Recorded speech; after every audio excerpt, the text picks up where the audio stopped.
नाज़रीन, कराची में Pakistan steel mill मां लखें रुपयनि जी मालियत जो चोरी थियल टामो बरामद कयो वियो आहे। एसएसपी मली जी स्पेशल टीम गुलशन फैसल में गोदाम ते छापो हणी स्टील मिल मां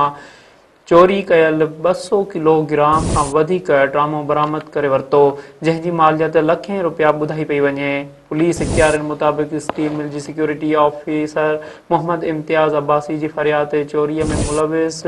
बिन क़ासिम थाणे जे 3 अहलकारनि राणा आसिफ, साजिद ऐं पुलिस अहलकार ज़फ़र तगड़ समेत ॿिनि चोरनि अल्ताफ़ मरी ऐं नईम रिंद ख़िलाफ़ स्टील टाउन थाणे ते केस दाख़िल कयो वियो आहे। नाज़रीन, असां तव्हांखे हिकु भेरो ॿीहर ॿुधाए रहिया आहियूं त कराची में पाकिस्तान स्टील मिल मां लखें रुपयनि जी मालियत जो चोरी थियल टामो बरामद कयो वियो आहे। एसएसपी मली जे स्पेशल टीम गुलशन फैसल में गोदाम ते छापो हणी स्टील मिल मां चोरी कयल 200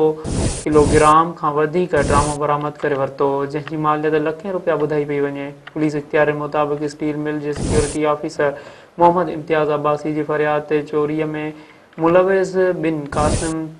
थाणे जे 3 अहलकारनि